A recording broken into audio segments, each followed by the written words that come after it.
खुलुमबाय लोगोफोर, गोजोन फुंबिलि बयनिसिमबो।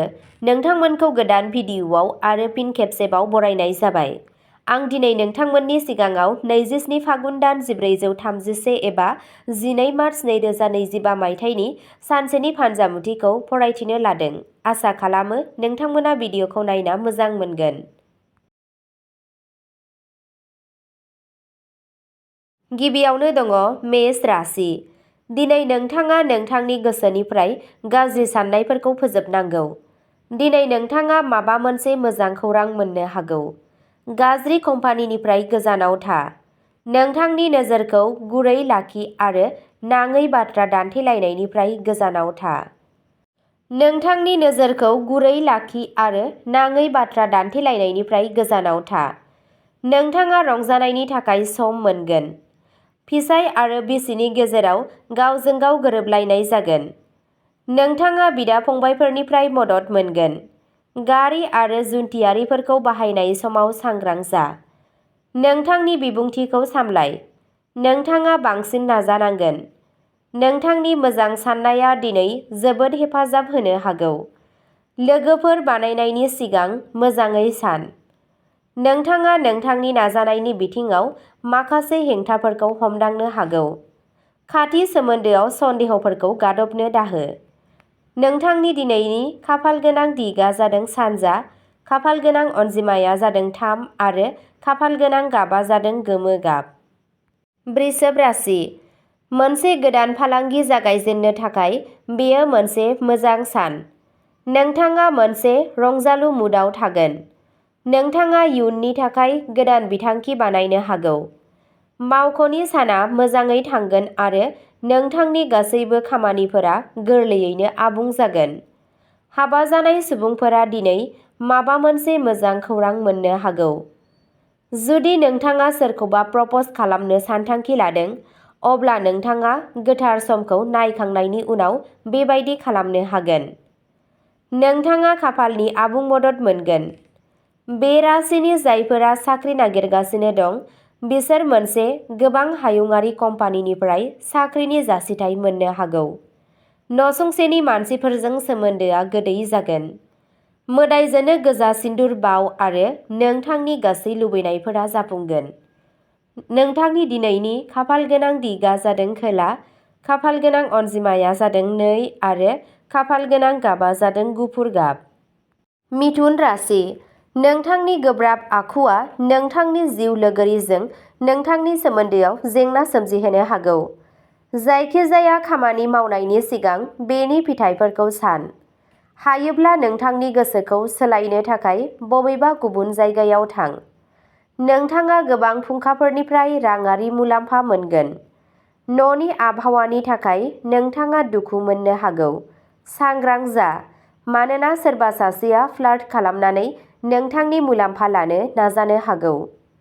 खुरमा बाहागिफोरा दावगानाय आरो जौगानायनि थाखाय गोदान बिथांखि लाबोगोन। मोनसे नारसिननाय सान, जेब्ला खाथिनि मानसिफोरजों गोबां फारागथिफोर नुजाथिनो हागौ। बांद्राय खर्सा खालामनायनि जाहोनाव नोंनि पार्टनारजों नांलाय-खमलाय जानो हागौ। नोंथांनि दिनैनि खाफालगोनां दिगआ जादों साहा, खाफालगोनां अनजिमाया जादों 7 आरो खाफालगोनां गाबा जादों ब्राउन गाब। कर्क राशि। दिनै बै खामानिखौ मावनो नाजा जायखौ नोंथाङा थारैनो मोजां मोनो। बेंकजों सोमोन्दो थानाय लेनदेनफोराव जोबोद सांग्रां जानांगौनि गोनांथि दं। नोंथाङा गावनि बिमा-बिफाखौ खुसि खालामनो गोब्राब मोननो हागौ। बेफोरखौ बुजिनो नाजा आरो बेसादफोरखौ बिसोरनि नोजोरजों नाय। नोंथाङा मोजां फिथाय मोनगोन। बिसोरनो नोंथांनि जोथोन, अननाय आरो समनि गोनांथि दं। नोंथांनि दबथायनाय आखुआ सोंखारिजानो हागौ। जायखिजाया थिरांथाखौ साननानै ला। दिनै माबा मोनसे जाहोननि थाखाय गावारि सोमोन्दोआव गाज्रि जानो हागौ। नाथाय फालांगियारि दावबायनायनिफ्राय मुलाम्फा जानायनि खाबु दं। गावनि सावस्रिनि फारसे गोसो हो। बाहेरायाव जानायनिफ्राय गोजानाव था। नोंथांनि दिनैनि खाफालगोनां दिगआ जादों सोनाब, खाफालगोनां अनजिमाया जादों 8 आरो खाफालगोनां गाबा जादों गोथां गाब। सिंह राशि। दिनैनि साना जौगानाय गोग्लैनायजों बुंफबनाय जागोन। नोंथाङा सासे लोगोजों मोनसे गोदान फालांगि जागायनो हागोन। खामानिनि जायगायाव सासे लोगोजों गोरोबलायै जानो हागौ। बेनिखायनो नोंथांनि बाथ्राफोरखौ नोजोर हो।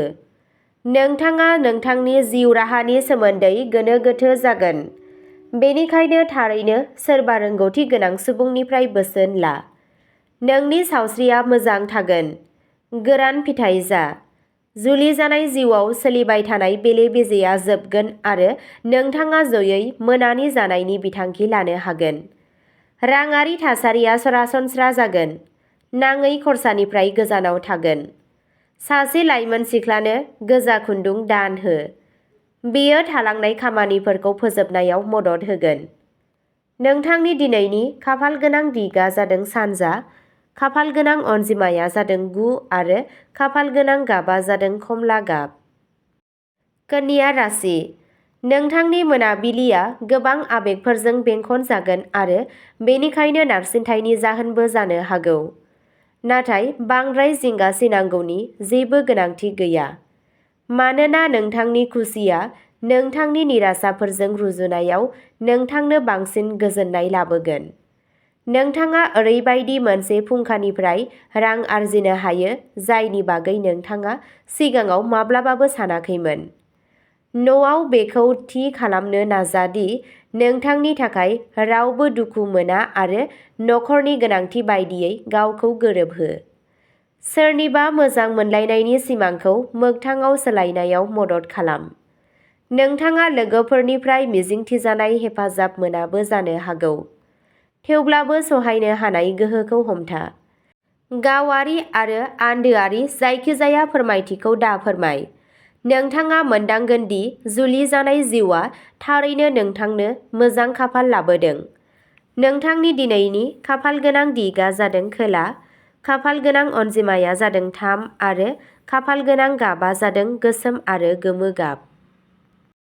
तुला राशि, आथिखालाव मोनफ्रोमबो आयदानि गाज्रि बिथिंफोरखौ मोनदांनो हागोन। मेंनाय आरो अलसियानि थाखाय गोहोनि आंखाल जागोन। साख्रि एबा फालांगियाव गोब्राब जानो हागौ।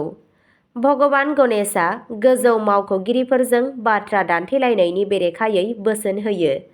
गुबुन हादोराव दावबायनायनि खाबुफोर फैगोन एबा गुबुन हादोराव थानाय खुरमा बाहागिफोरनिफ्राय खौरां फैगोन। फालांगियाव साबसिन जाफुंसारनाय मोनगोन। सोलोजों रां थिसन। मावख'गिरिफोरा नोंथांनि खामानिनि स्टाइलजों गोहोम खोख्लैगोन। गथ'फोरजों सम बारहोगोन, जाय गोजोनथाव जागोन। दावबायनाया मुलाम्फा गोनां जागोन। गावनि आंगोनि सैथोथिखौ सन्देह दाखालाम। नोंथांनि दिनैनि खाफालगोनां दिगा जादों सोनाब, खाफालगोनां अनजिमाया जादों 6 आरो खाफालगोनां गाबा जादों गुफुर गाब। वृश्चिक राशि, सम्पथियाव रां थिसननायनि थाखाय दिनैनि साना मोजां जागोन। गेदेरफोरनि सुबुरुनआ नोंथांनि थाखाय मुलाम्फा गोनां जागोन। राङारि मुलाम्फानि जाथावना दं। समाजारि हाबायाव गोसो जानाया बांगोन आरो नोंथाङा मोनसे समाजारि आफादनि बाहागो जानो हागौ। दिनै सुथुरफोरा नोंथांनि सिगाङाव खर' गंग्लायगोन। बेयो खामानि मावग्रा सुबुंफोरनि थाखाय मोनसे मोजां सान जागोन। मानोना नोंथाङा मावख'नि सासे गागि मावख'गिरिनिफ्राय मदद मोनगोन। फालांगियारिफोरा आयनि गोदान फुंखा मोनगोन। नोंथाङा गावनि आंगोजों शपिं खालामनो थांनो सानथांखि बानायनो हायो। गोसोम उरद दान हो आरो नोंथांनि रांखान्थियारि थासारिया गोख्रों जागोन। नोंथांनि दिनैनि खाफालगोनां दिगा जादों खोला, खाफालगोनां अनजिमाया जादों 5 आरो खाफालगोनां गाबा जादों गोथां गाब। धनु राशि, जायखिजाया बेसेनाव गावनि रागाखौ दाखोमा, नङाब्ला नखराव मोनसे सुफुंजायै गोरोबलायै जानो हागौ। जुदि नोंथाङा नाजायो अब्ला नोंथाङा गोजोन आरो खौसेथि लाखिनायाव जाफुंसार जागोन। मोनसे बोखावजानाय न'आ गावस्रालाङो। रांखान्थियारि जेंनानिफ्राय बारग'नो थाखाय गावनि थिखानाय रांबावजानिफ्राय जानगाराव दाथां। गावनि बिमा-बिफानि सावस्रिखौ नेवसिनाया गिथावना जानो हागौ आरो बिसोरनि बेरामखौ गोलाव खालामनो हागौ। रैखाथिनि थाखाय थाबैनो सावफाहामारि सुबुरुन ला। गावनि आंगोफोरनि सैथोथिखौ सन्देह दाखालाम। बाहागोआरि फालांगियाव हाबनायनिफ्राय गोजानाव था। मानोना नोंनि पार्टनारा नोंथांखौ नाङा-फाङा मुलाम्फा लानो नाजानो हागौ। नोंथांनि दिनैनि खाफालगोनां दिगा जादों सानजा, खाफालगोनां अनजिमाया जादों 1 आरो खाफालगोनां गाबा जादों गोजा गाब। मकर राशि, दिनै रावजोंबो जेबो नांलाय-खमलाय जानो नाङा होनना सांग्रां था। लोगोफोर आरो नखरजों लोगोसे सावस्रि जेंनाफोरजों गोरोन्थि बुजिलायनायनि जाथावना दं। साना गेजेर-गेजेर फिथाइ गोनां। नोंथांनि गोजौ मेलेमारि गोहोआ नोंथांखौ गोरोन्थिफोरजों जुजिनायाव मदद होगोन। बेफोर जेंनाफोरखौ मोजां साननायनि गेजेरजोंल' सुस्रांनो हायो।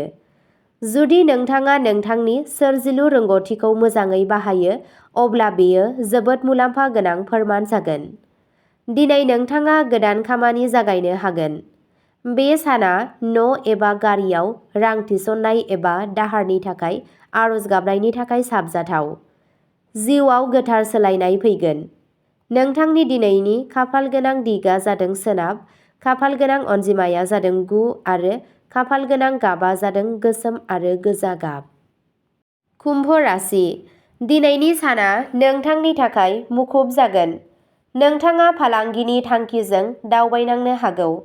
बे दावबायनाया मोनसे ओंथि गैयै होंगो-दोंगो फोरमान जागोन। नोंथाङा नखरनि बेसादफोर बायनो थांनो हागौ। नाङै खरसानिफ्राय बारग'नो हागौ। नोंथांनि गासैबो हाबाफोरा गोरलैयैनो आबुं जागोन। नोंथाङा मोनसे गोबाव समनि नालिसाव देरहानो हागोन आरो नोंथाङा जोबोद गोजोननाय मोनगोन।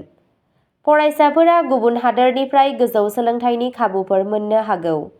नखरारि बाथ्राफोरखौ लानानै नोंथांनि जिउ लोगोरिजों नांलाय-खमलाय जानो हागौ, नाथाय सावरायनायनि उनाव गासैबो मोजां जागोन। बेलासियाव गावनि बिमानो गोजा बिबार बाव आरो नोंनि गोसोआ सिरि थागोन।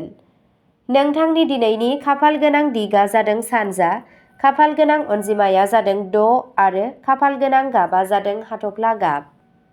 मीन राशि, बांद्राय जानाय आरो जौ लोंनायनिफ्राय गोजानाव था। बेंकजों सोमोन्दो थानाय लेनदेनफोराव सांग्रां जा। नोंनि पार्टनारा नोंखौ हेफाजाब होगोन।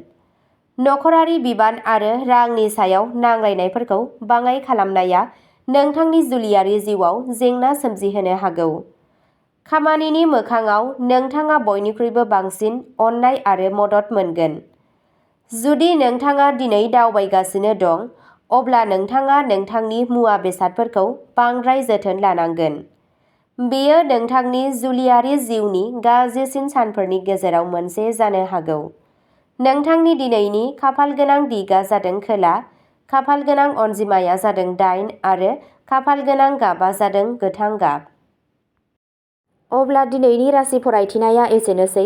नोंथांमोनहा बेबादिनो सानफ्रोमबोनि फानजामुथिखौ मिथिनो थाखाय चेनेलखौ साबस्क्राइब खालामनानै लादो आरो भिडिअखौ मोजां मोनदोंब्ला अन्नानै लाइक, शेयार आरो कमेन्टबो खालामनानै होलांब्लानो जाबाय। गोजोन्थों।